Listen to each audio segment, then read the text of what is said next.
अरे बिद्दू, आज घर में बहुत काम है। आज तुझे स्कूल जाने की जरूरत नहीं है। लेकिन दादी, आज तो स्कूल में मेरा टेस्ट है।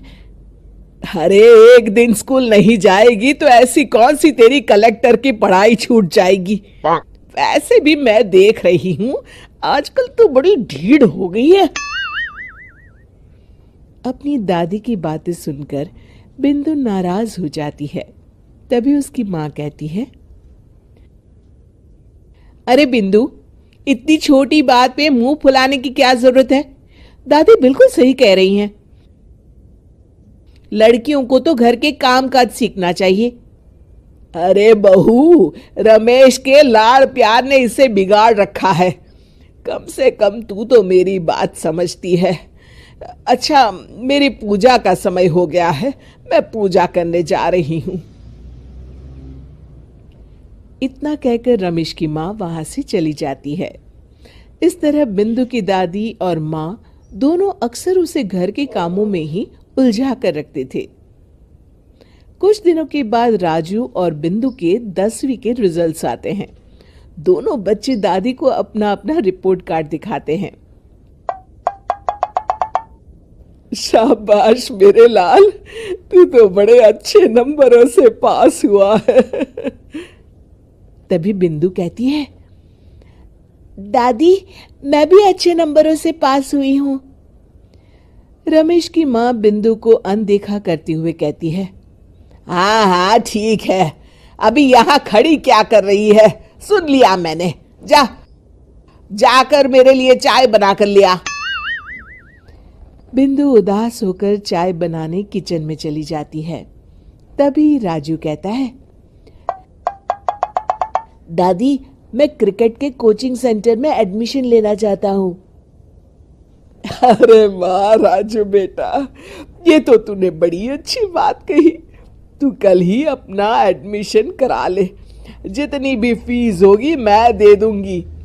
अरे एक दिन मेरा पोता विराट कोहली बनेगा।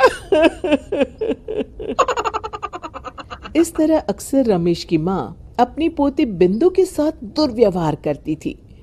कुछ दिनों के बाद रमेश की माँ और उसकी पत्नी दोनों सास बहू मिलकर राजू का एडमिशन अच्छे स्कूल में करवा देते हैं, लेकिन बिंदु का एडमिशन नहीं करवाते। इस बात से नाराज होकर बिंदु अपनी दादी से कहती है, लेकिन दादी, मुझे भी आगे की पढ़ाई करनी है। अरे क्या करेगी आगे की पढ़ाई लिखाई करके, हैं? आज से ये पढ़ाई का भूत अपने दिमाग से उतार दे। इतना कहकर रमेश की माँ वहां से चली जाती है।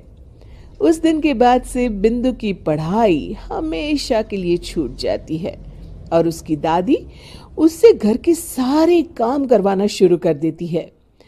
इस तरह उसका सारा दिन घर के कामों में ही बीत जाता था। कुछ दिन बीत जाते हैं और एक दिन रमेश छुट्टियों पर घर आता है। बिंदु को घर के काम करते हुए देख उससे कहता है, अरे बिंदु बेटा, तुम स्कूल नहीं गई? पिताजी, दादी ने मेरा एडमिशन कराने से मना कर दिया है।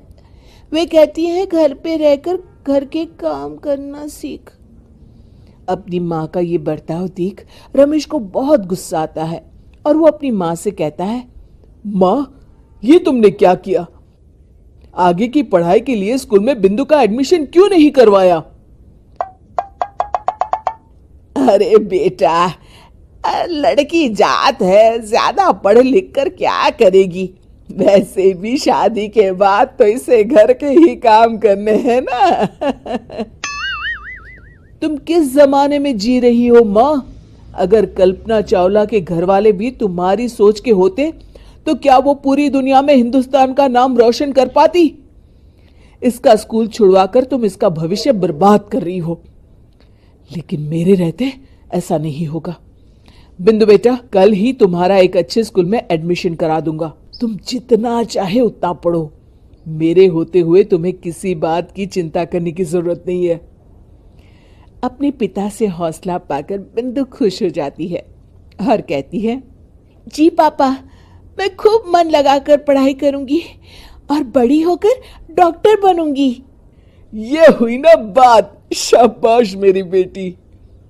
शिक्षा, लड़का हो या लड़की, हमें दोनों को आगे बढ़ने का मौका देना चाहिए।